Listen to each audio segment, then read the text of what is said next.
আসসালামু আলাইকুম দশম শ্রেণীর বিজ্ঞান বিভাগের শিক্ষার্থীবৃন্দ, আশা করি তোমরা সবাই ভালো আছো এবং তোমাদের অনুশীলন কার্যক্রম চালিয়ে যাচ্ছ। আমি আজ রসায়ন বিজ্ঞানের একাদশ অধ্যায়ের চতুর্থ ক্লাস, এই ক্লাসে অসম্পৃক্ত হাইড্রোকার্বন অ্যালকিন সম্পর্কে আলোচনা করব।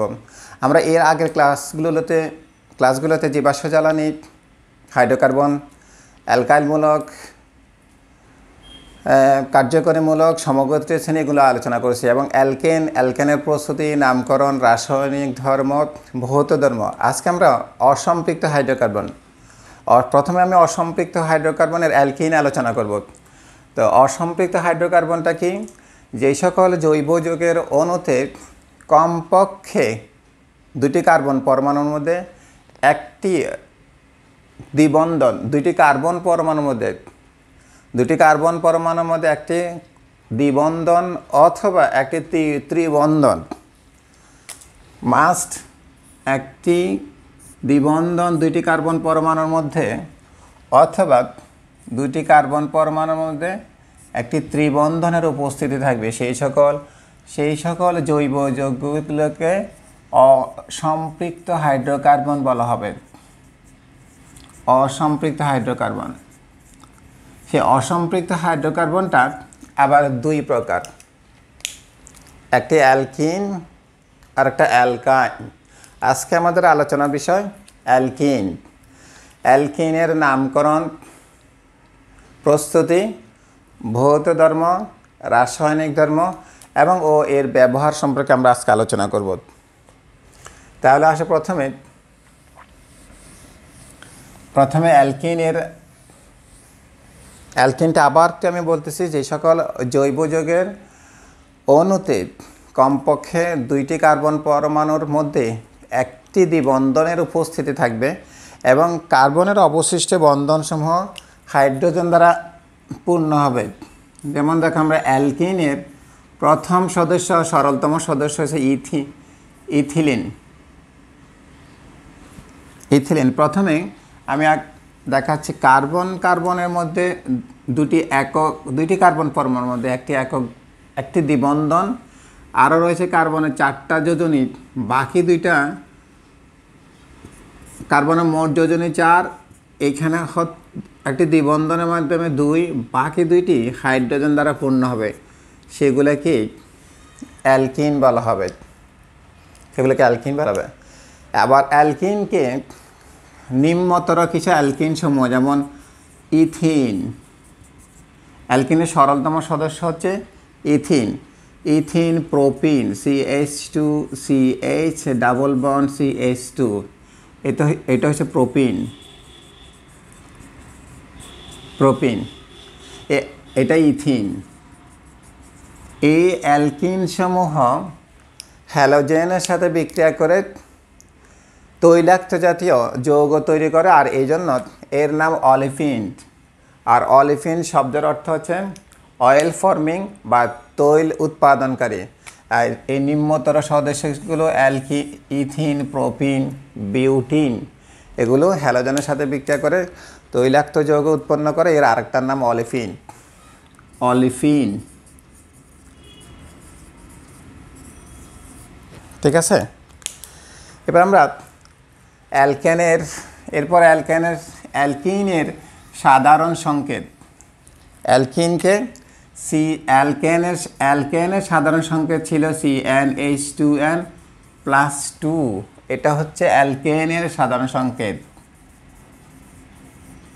আর অ্যালকিনের সাধারণ সংকেত CnH2n। তাহলে ওর সাথে ওর পার্থক্য কি? এখানে দুইটি হাইড্রোজেন পরমাণু বেশি ছিল, এখানে দুইটি হাইড্রোজেন পরমাণু কম। তাহলে এইটা হচ্ছে অ্যালকিনের সাধারণ সংকেত। এবং এখানে সকল কার্বন পরমাণু, সকল বন্ধনসমূহ একক বন্ধন, আর এইখানে কমপক্ষে একটি দ্বিবন্ধনের উপস্থিতি থাকবে, অ্যালকিন। এরপর আসে নামকরণ। আবারও অ্যালকেনের নামকরণটা কীভাবে হয়েছিল? অ্যালকেনের নাম উচ্চারণ করার সময় ANE, এইটা পরিবর্তিত হয়ে ENE হবে। এইভাবে আমরা অ্যালকিন সমূহের নামকরণের উচ্চারণে পরিবর্তন আসবে, অ্যান হয়ে যাবে ইন, এবার পরবর্তীতে অ্যালকাইনের ক্ষেত্রে হবে আইন, এটা ইন, এটা অ্যান, ইন, অ্যালকেন, অ্যালকিন, অ্যালকাইন। নামের উচ্চারণের সাথে সাথে বন্ধনের প্রকৃতির চেঞ্জ হবে, নামের সাউন্ডটাও চেঞ্জ হবে। এভাবে আমরা অ্যালকিনের নামকরণ করব। এরপরেও দ্বিবন্ধনের উপস্থিতির মাধ্যমেও অ্যালকিনের নামকরণটা চেঞ্জ হবে, দ্বিবন্ধনের উপস্থিতি। যেমন মনে করো অ্যালকিনের একটা সদস্য CH3 CH double bond CH2, আরেকটা দেখি CH3 CH double bond CH CH2 CH3, এটা 3 কার্বনের অ্যালকিন, সেজন্য ও প্রোপিন। এটা 5 কার্বনের অ্যালকিন, পেন্টিন, পেন্টিন। যদি এখানে দ্বিবন্ধন না থাকতো পেন্টেন, তাই দেখো ওই ইন অ্যান ইন ওইভাবে চেঞ্জ হচ্ছে। এখন পেন্টিনের এখানে দ্বিবন্ধনের উপস্থিতির কারণে এই নামকরণগুলোকে আমরা আরেকটু পরিবর্তিত করে লিখতে পারি। যেই দিক থেকে এই দ্বিবন্ধনের পজিশনটা যেই দিক থেকে কাছাকাছি হবে, যেমন আমরা যদি আমি এটার ক্ষেত্রে পেন্টিনের ক্ষেত্রে কাউন্ট করি, ডান থেকে বামে আসলে 1 2 3 4, 1 2 3 3, আবার এদিক থেকে কাউন্ট করলে 1 2, তাহলে যে দিক থেকে দ্বিবন্ধনের উপস্থিতিতে বা পজিশনটা ক্ষুদ্রতম হবে সেটাই কাউন্টেবল হবে। তাহলে এখানে এই বাম থেকে ডানে গেলে 2, তাহলে পেন্টিন, পেন্টিন 2 অথবা 2 পেন্টিন। এটা আর একটা হচ্ছে প্রোপিন। প্রোপিন এদিক থেকে গণলে 1 আর এদিক থেকে গণলে 2, তাহলে প্রোপিন 1 অথবা 1 প্রোপিন, দুইভাবে নামকরণ করা হয়। তাহলে দ্বিবন্ধনের উপস্থিতির মাধ্যমে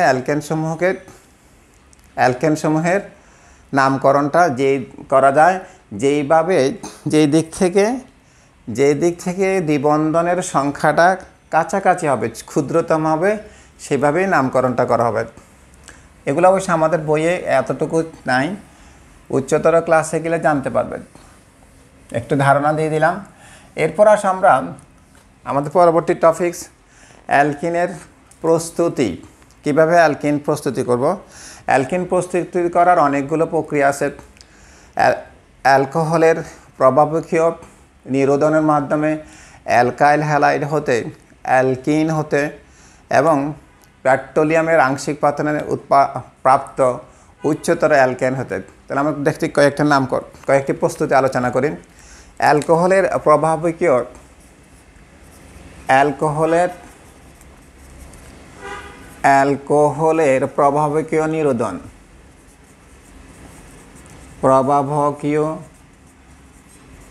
নিরোধন, নিরোধন মানে পানি শোষণ। এটাও দুইটা প্রক্রিয়া করা যায়। কি দেখো, আমি যে কোনো একটা অ্যালকেন সাধারণ সংখ্যা দিয়ে দেখাচ্ছি না, একটা অ্যালকেন নিচ্ছি, অ্যালকোহল CH3 CH2OH, ইথানল। এই ইথানলকে যদি আমরা অ্যালুমিনিয়াম অক্সাইড এর গুঁড়া, অ্যালুমিনিয়াম অক্সাইডের গুঁড়া 350 থেকে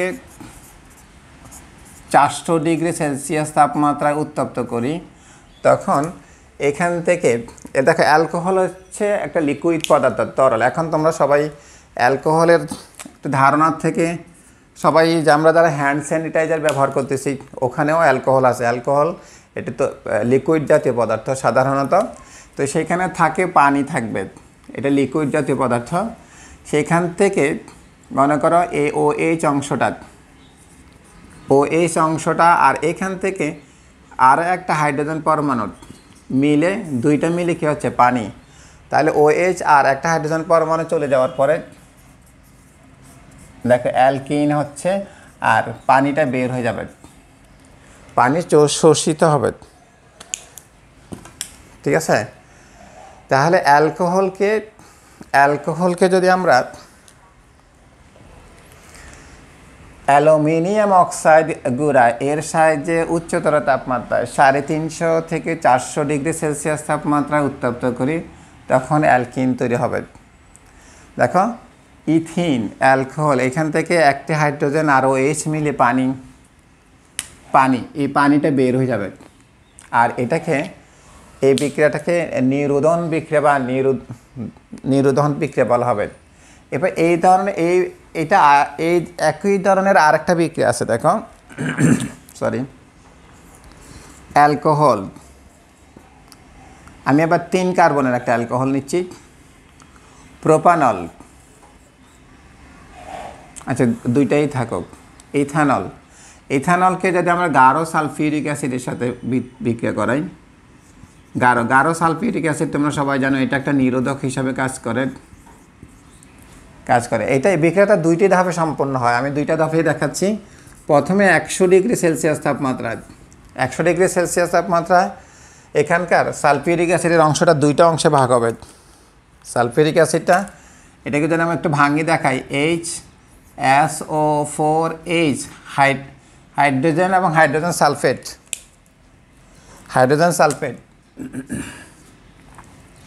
তো এখানকার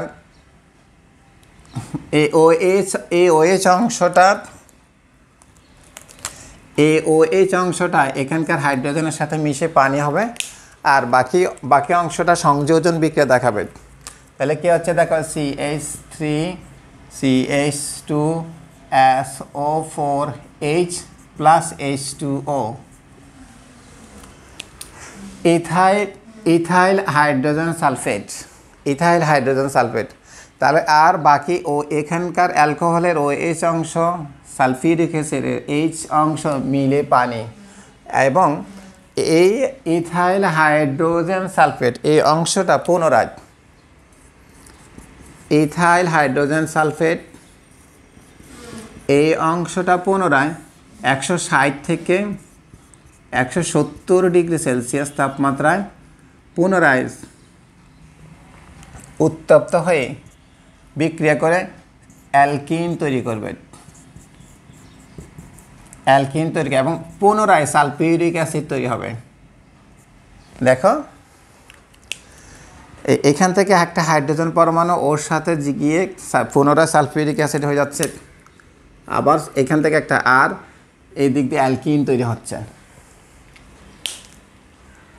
আবারও দেখো এই বিক্রিয়াটা আমাদের অষ্টম অধ্যায়েও আছে। সালফিউরিক অ্যাসিড একটা নিরোধক প্রমাণ করক। অ্যালকোহলকে গাঢ় সালফিউরিক অ্যাসিডের সাথে 100 ডিগ্রি সেলসিয়াস তাপমাত্রায় উত্তপ্ত করলে 2টা ধাপে, প্রথমে ইথাইল হাইড্রোজেন সালফেট এবং পানি, পুনরায় ইথাইল হাইড্রোজেন সালফেটকে 160 থেকে 70 ডিগ্রি সেলসিয়াস তাপমাত্রায় উত্তপ্ত করলে অ্যালকিন বা ইথিন উৎপন্ন হবে। এখানে ইথানল না হয়েছে সেজন্য ইথিন, যদি প্রোপানল না হয় তাহলে প্রোপিন উৎপন্ন হইতে। আর এই একাদশ অধ্যায়ের অসম্পৃক্ত হাইড্রোকার্বনে অ্যালকিনের অংশটা অত্যন্ত গুরুত্বপূর্ণ, সৃজনশীলের জন্য অত্যন্ত গুরুত্বপূর্ণ। এরপর আসো অ্যালকাইল হ্যালাইড হতে 2 নম্বর প্রস্তুতি। অ্যালকাইল হ্যালাইড আমরা তো সবাই জানি অ্যালকাইলকে অ্যালকেন থেকে একটা হাইড্রোজেন পরমাণু অপসারিত হওয়ার পর যে অংশটাকে অবশিষ্ট থাকে তাকে অ্যালকাইল বলা হয়। এখন সেই অ্যালকাইল হ্যালাইড, আর হ্যালাইড হচ্ছে অ্যালকেনের সাথে হ্যালোজেন সংযুক্ত থাকলে সেটাকে অ্যালকাইল হ্যালাইড বলা হবে। এখন অ্যালকাইল হ্যালাইডকে দেখো, আমরা যে কোনো একটা অ্যালকাইল হ্যালাইড নিই, আবারও CH3 CH2 bromide, iodide, chloride, যেটা ইচ্ছা সেটাই নিতে হবে। তাহলে এই অংশটুকু অ্যালকাইল, এই অংশটা হ্যালোজেনের অংশ, অ্যালকাইল হ্যালাইড। ওর সাথে যদি আমরা অ্যালকোহলে দ্রবীভূত ক্ষার যেমন সোডিয়াম হাইড্রোক্সাইডও নিতে পারি, অথবা পটাশিয়াম হাইড্রোক্সাইডও নিতে পারি, তবে অ্যালকোহলীয় হইতে হবে। তোমার আমাদের বইয়ে এখানে এই জিনিসটা একটু গ্যাপ রাখছে, অ্যালকোহলীয় কথাটা উল্লেখ করে নাই। তোমরা অবশ্যই অ্যালকোহলীয় কথাটা একটু উল্লেখ করবে, কারণ জলীয় হলে এই ক্ষারটা জলীয় হলে এক ধরনের প্রোডাক্ট তৈরি হবে, অ্যালকোহলে দ্রবীভূত হলে আরেক ধরনের প্রোডাক্ট হবে। তো এখন অ্যালকাইল হ্যালাইডকে অ্যালকোহলীয় ক্ষার সোডিয়াম হাইড্রোক্সাইড অথবা পটাশিয়াম হাইড্রোক্সাইড। অ্যালকোহলীয় ক্ষার বলতে মানে যেই ক্ষারগুলোকে অ্যালকোহলের সাথে মিক্স করে নেওয়া হয়েছে সেগুলা, তাহলেও অ্যালকিন তৈরি হবে, এখানে অ্যালকিন তৈরি হবে। আর কি হবে? সোডিয়াম এখানকার ব্রোমিনের সাথে বিক্রিয়া করে সোডিয়াম ব্রোমাইড আর হবে পানি। দেখো অ্যালকাইল হ্যালাইড অ্যালকোহলীয় সোডিয়াম হাইড্রোক্সাইড অথবা পটাশিয়াম হাইড্রোক্সাইড ওর সাথে আমরা বিক্রিয়া করলে অ্যালকিন তৈরি হবে। এটা যদি প্রোপাইল ব্রোমাইড হতো তাহলে প্রোপিন তৈরি হতো। আমি এখানে একটা অ্যালকাইল মূলক দিয়ে দেখাচ্ছি। অ্যালকাইল মূলক যদি এটা 2 হয় আর এইটা আর মানে যে কোনো একটা অ্যালকাইল মূলক, তখন এই যৌগটা উৎপন্ন হবে। ঠিক আছে, আমরা এই আর এর পরিবর্তন, আর মানে এক একটা মূলক, সেই অ্যালকাইল মূলক সেই অনুসারে কার্বন সংখ্যার নাম অনুসারে তার নামকরণ করা হবে। এটা যদি 3 কার্বন বিশিষ্ট হয় প্রোপিন, 4 কার্বন বিশিষ্ট হলে বিউটিন। এরপর আসুন অ্যালকাইন হতে, এটা অনেক সহজ একটা বিক্রিয়া।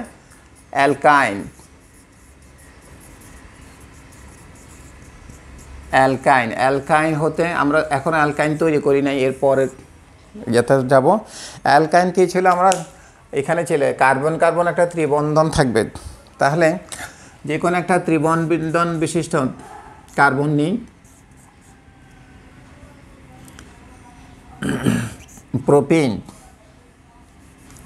প্রোপাইন ত্রিবন্ধন, এটা এই প্রোপাইনকে যদি আমরা হাইড্রোজেনের সাথে বিক্রিয়া করি নিকেল প্রভাবকের উপস্থিতিতে 180 থেকে 200 ডিগ্রি সেলসিয়াস তাপমাত্রায়, তখনও অ্যালকিন তৈরি হবে।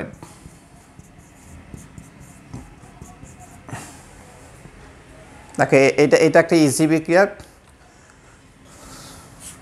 এটা সংযোজন বিক্রিয়া।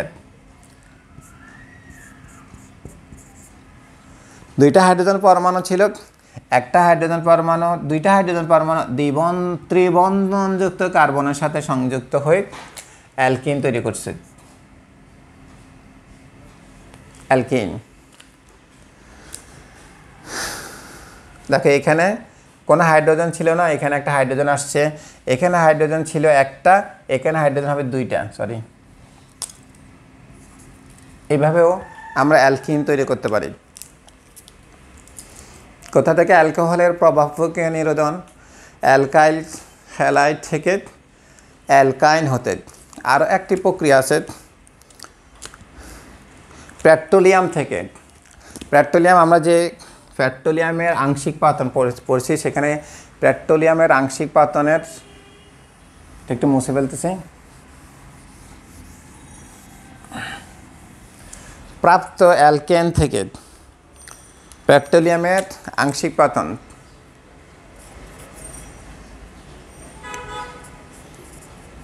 পেট্রোলিয়াম হতে 4।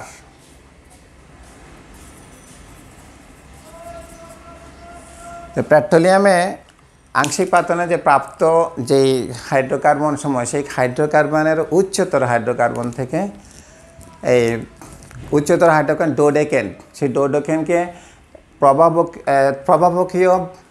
প্রভাবকীয় জারণের সাহায্যেও অ্যালকিন তৈরি করা হয়। যেমন দেখো ডোডেকেন C12H26, এটাকে যদি আমরা অ্যালুমিনিয়াম অক্সাইড Al2O3 এবং ক্রোমিয়াম ডাইঅক্সাইড, ক্রোমিয়াম অক্সাইড ওদেরকে 500 ডিগ্রি সেলসিয়াস তাপমাত্রা উত্তপ্ত করি, তখনও অ্যালকিন তৈরি হবে। অ্যালকিন, আমরা একটু অ্যালকিনটাকে লিখে ফেলেছি H2 ডাবল বন্ড CH2। এই বিক্রিয়াটা দেখো অ্যালকিন তৈরি হয়ে গেল। এখানে কত কার্বন বিশিষ্ট হাইড্রোকার্বন ছিল? 12 কার্বন বিশিষ্ট। তাহলে তার মধ্যে 2 কার্বন চলে গেছে, বাকি আরও 10 কার্বন আছে। তো 10 কার্বনের একটা হাইড্রোকার্বন তৈরি হবে। আমরা জানি কি অ্যালকেন তৈরি হবে। অ্যালকেনের 10 কার্বন অ্যালকেনের সদস্য হচ্ছে কি 10 দুগুণে 20 আর দিয়ে 22। আর আমাদের এটাই মেইন প্রোডাক্ট অ্যালকিন বা ইথিন, ঠিক আছে। তাহলে আমরা এই 4টা প্রক্রিয়ায় অ্যালকিন তৈরি করতেছি। কি কি? অ্যালকোহলের প্রভাবকীয় নিরোধন, যেটা আগে ছিল, যেমন এই যেটা অ্যালকোহলকে সালফিউরিক অ্যাসিডের সাথে বিক্রিয়া করে অ্যালকিন। তারপর অ্যালকাইল হ্যালাইড হতে অ্যালকাইল হ্যালাইডকে অ্যালকোহলীয় সোডিয়াম হাইড্রোক্সাইড বা পটাশিয়াম হাইড্রোক্সাইডের সাথে বিক্রিয়া করলে অ্যালকিন তৈরি হচ্ছে। এরপর অ্যালকাইন হতে, এটার আরেকটা নাম সংযোজন বিক্রিয়াও বটে। তারপর পেট্রোলিয়াম হতে পেট্রোলিয়ামের আংশিক পাতনের মাধ্যমে প্রাপ্ত ক্যারোসিনের যৌগ ডোডেকেন, সেই ডোডেকেনকেও যদি আমরা উত্তপ্ত করে 500 ডিগ্রি সেলসিয়াস তাপমাত্রায় অ্যালুমিনিয়াম অক্সাইড এবং ক্রোমিয়াম ডাইঅক্সাইড ওর সাথে বিক্রিয়া করলেও অ্যালকিন তৈরি হবে। ঠিক আছে। এরপরে আমরা আলোচনা করব রাসায়নিক ধর্মসমূহ এবং ভৌত রাসায়নিক ধর্ম এবং ব্যবহার। এরপর আসো অ্যালকিনের এদের ভৌত ধর্ম হচ্ছে এই অ্যালকিনসমূহ গ্যাসীয় প্রকৃতির দাহ্য এবং নিম্নতর অ্যালকিনসমূহ গ্যাস হয় সাধারণত। 1 থেকে 4 কার্বন বিশিষ্ট অ্যালকিনসমূহ অ্যালকেনের মতো গ্যাস, আবার 4 কার্বন থেকে 10 কার্বন বিশিষ্ট তরল, এবং উচ্চতর অ্যালকিনসমূহ কঠিন প্রকৃতির হয়। আবার পেট্রোকেমিক্যাল শিল্পে অ্যালকিনের ব্যাপক তাৎপর্যপূর্ণ রাসায়নিক বিক্রিয়ার কারণে এর ব্যাপক ব্যবহার রয়েছে। এরপরে কার্বন সংখ্যা বা আণবিক ভর পরিবর্তনের সাথে সাথে অ্যালকিন সমূহের গলনাঙ্ক এবং স্ফুটনাঙ্ক ক্রমান্বয়ে পরিবর্তিত হতে পারে। এরপর আসে রাসায়নিক ধর্ম। অ্যালকিনের মধ্যে যে কার্বন কার্বন যে দ্বিবন্ধন রয়েছে, এই দ্বিবন্ধনের কারণে অ্যালকিন রাসায়নিকভাবে খুব সাদৃশ্যপূর্ণ বিক্রিয়া প্রদর্শন করে। এখন প্রথমত সেই দহন, সংযোজন,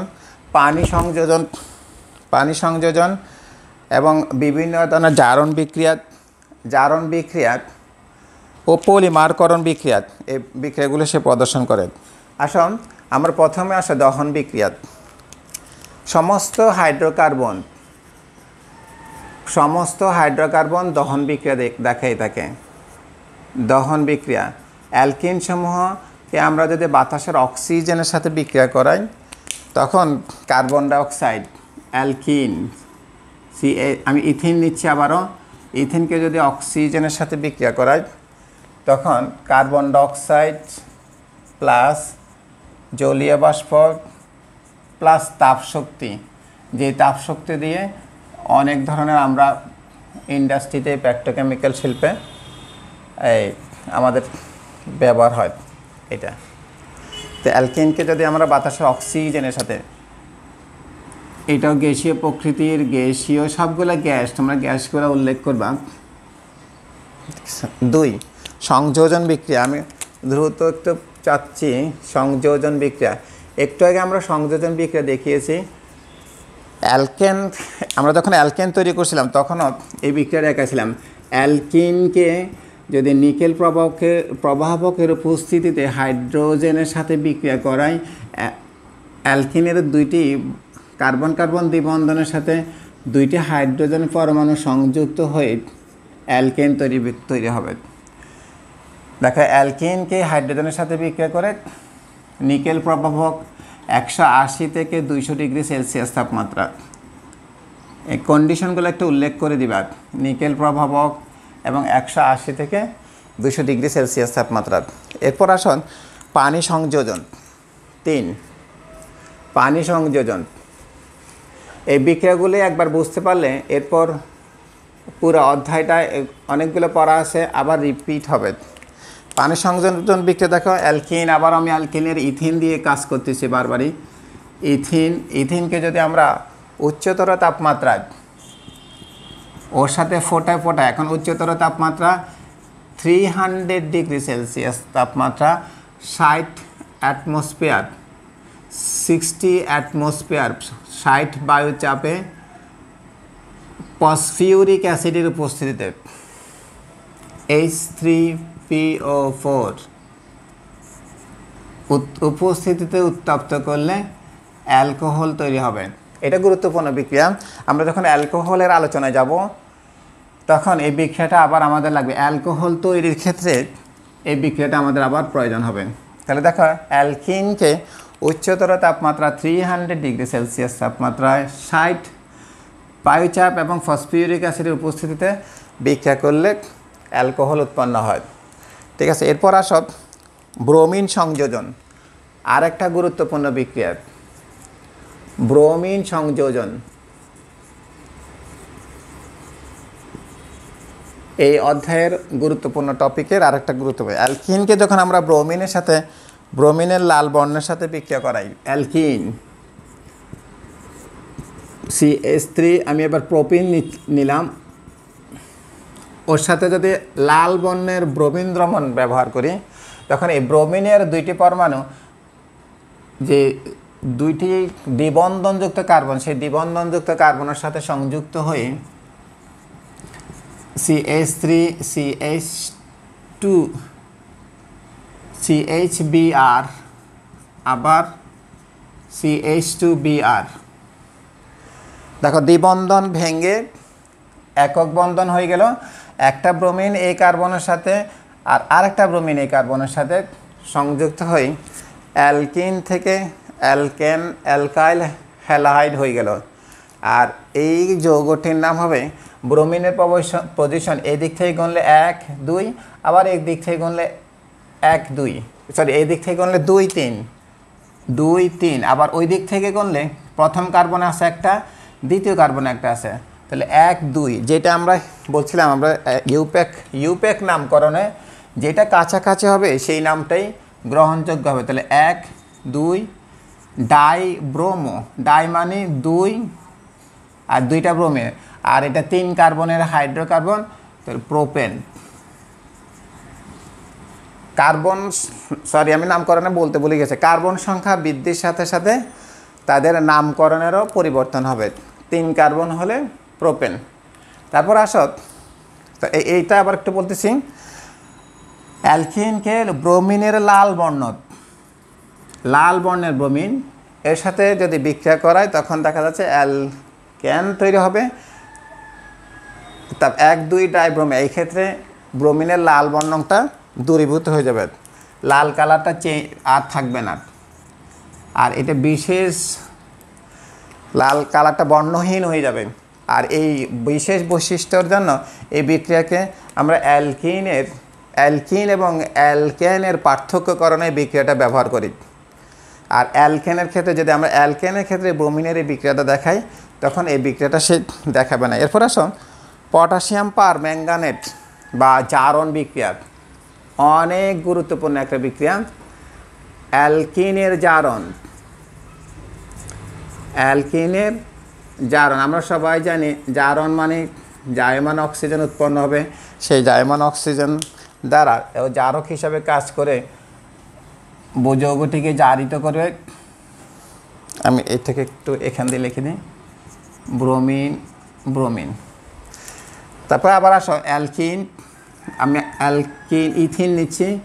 ইথিনকে পটাশিয়াম পারম্যাঙ্গানেট এর জলীয় দ্রবণ মানে পানি, আর পটাশিয়াম পারম্যাঙ্গানেট থেকে উৎপন্ন হবে জায়মান অক্সিজেন। তাহলে এখানকার জায়মান অক্সিজেন, এখানকার একটা হাইড্রোজেনের সাথে OH, আর পানির মধ্যে আছে হাইড্রোজেন, আছে OH, তাহলে এ ও জায়মান অক্সিজেনটা এই হাইড্রোজেনের সাথে সংযুক্ত হয়ে আর একটা OH, সব মিলাই দুইটা OH সৃষ্টি হবে। তাহলে কী হবে? CH2OH CH2OH।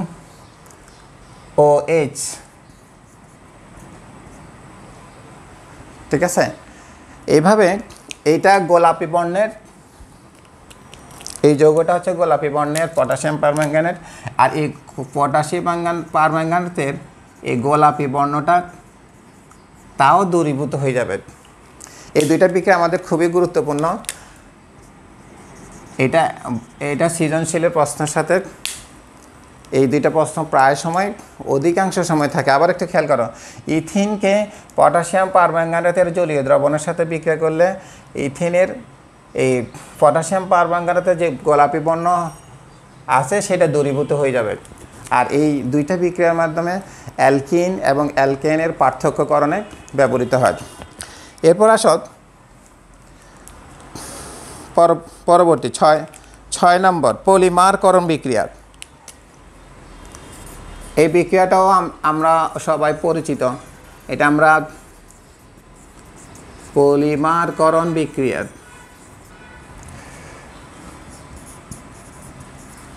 অষ্টম অধ্যায়ে এই বিক্রিয়াটা আছে। আবার একটু দেখো, ইথিনকে উচ্চতর তাপমাত্রায় আমরা ইথিনের অসংখ্য অণু, এই অসংখ্য বলতে এন বলতে আনলিমিটেড অসংখ্য অণু একত্রিত হয়ে উচ্চতর তাপমাত্রা 1000 ডিগ্রি সেলসিয়াস তাপমাত্রা এবং উচ্চ চাপ